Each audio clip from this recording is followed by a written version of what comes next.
KKR team আরসিবির বিরুদ্ধে ম্যাচে নামার আগে নিজেদের দলে বড় পরিবর্তন করতে চলেছে। হ্যাঁ বেন, তোমরা দেখতেই পেয়েছিলে সানরাইজার্স হায়দ্রাবাদের বিরুদ্ধে কেকেআর টিমের অনেক প্লেয়ারই ফ্লপ গেছে, যেরকম সুহাস শর্মা, বরুণ চক্রবর্তী, দুই বোলার ফ্লপ গেছে। মিচেল স্টার্কের কথা তো বাদই দাও, একদম বাজে জঘন্য বল করেছে। অপরদিকে ব্যাটসম্যানদের মধ্যে শ্রেয়াস আইয়ার, নীতিশ রানে, ভেঙ্কটেশ আইয়ার কেউই ভালো পারফরমেন্স দেখাতে পারেনি। তাই বেশ কিছু প্লেয়ার আরসিবির বিরুদ্ধে ম্যাচের আগে বাদ পড়তে চলেছে। তো আজকের ভিডিওতে জানাবো আরসিবির বিরুদ্ধে ম্যাচে কোন প্লেয়ারগুলো বাদ পড়তে চলেছে, তাদের জায়গায় কোন নতুন প্লেয়ার আসছে, কি নতুন প্লেয়িং 11 হতে চলেছে, সমস্ত কিছু নিয়ে আজকের এই ভিডিওতে বিস্তারিত আলোচনা করব। কিন্তু তার আগে তোমাদের কাছে একটাই রিকোয়েস্ট, তোমরা চ্যানেলে প্রথমবার হলে অবশ্যই চ্যানেলটিকে সাবস্ক্রাইব করে নিতে ভুলো না, কারণ কেকেআর, আইপিএল, টিম ইন্ডিয়ার ক্রিকেট রিলেটেড সমস্ত কিছু লেটেস্ট ভিডিও তোমরা একটি চ্যানেলের মাধ্যমেই সবার প্রথম পেয়ে যাবে। দেখো বেন, হায়দ্রাবাদের বিরুদ্ধে ম্যাচে কেকেআরে অনেক প্লেয়ারই ফ্লপ গেছে, এটা অস্বীকার করা যাবে না। অত্যন্ত বাজে পারফরমেন্স পাওয়া গেছে কিছু প্লেয়ারের থেকে, কিন্তু এখন সোশ্যাল মিডিয়া জুড়ে দাবি উঠেছে যে ভেঙ্কটেশ আইয়ার আছে থাক, রিঙ্কু সিং ও লেফট হ্যান্ড ব্যাটসম্যান দুজন আছে, সাথে সুনীল নারিন আছে, কিন্তু নীতিশ রানেকে কোনো দরকার নেই।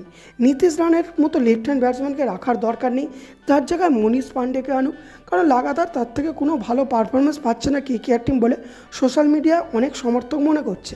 দ্বিতীয় যেই প্লেয়ারটাকে চেঞ্জ করার কথা বলা হচ্ছে সেটা হচ্ছে বরুণ চক্রবর্তী।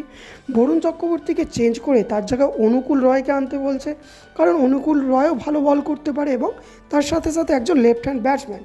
তো এই কম্বিনেশানটা সোশ্যাল মিডিয়াতে অনেক ফ্যানেরা দাবি করছে, কিন্তু তাদের উদ্দেশ্যে একটাই কথা বলি যে দেখো, একটি ম্যাচ দেখে কখনোই কোনো প্লেয়ারের বিচার করা যায় না। আজকে যদি নীতিশ রানে বা বরুণ চক্রবর্তীকে চেঞ্জ করে নতুন প্লেয়ার নিয়ে আসা হলো, মনীষ পাণ্ডে বা অনুকূল রয়কে, তারাই যে ভালো পারফরমেন্স করবে তার কোনো মানে নেই। তোমরা দেখতেই পেয়েছিলে 2023-এ কেকেআর টিমের হেরে যাওয়ার পিছনে একটা অন্যতম বড় কারণ হচ্ছে ঘন ঘন চেঞ্জ করা। তাই কখনোই কেকেআর টিমের আরসিবির বিরুদ্ধে ম্যাচে মাঠে নামার আগে একটিও চেঞ্জ করা উচিত নয়, কারণ এই যে টিমটা ছিল যথেষ্ট ভালো টিম ছিল, ব্যালেন্স টিম ছিল। হ্যাঁ, কোনো কারণে সেই দিনটা তাদের পারফরমেন্স ভালো হয়নি, এটা অবশ্যই তারা নিজেদেরকে ইমপ্রুভ করার চেষ্টা করবে, কিন্তু কম করে 2 থেকে 3টি ম্যাচ না দেখে কোনো প্লেয়ারকে বাতিল করা উচিত নয় বলে আমার মনে হয়। তো আমার মতে সানরাইজার্স হায়দ্রাবাদের বিরুদ্ধে যে প্লেয়িং 11 ছিল সেই প্লেয়িং 11 নিয়েই কেকেআর টিমের নামা উচিত।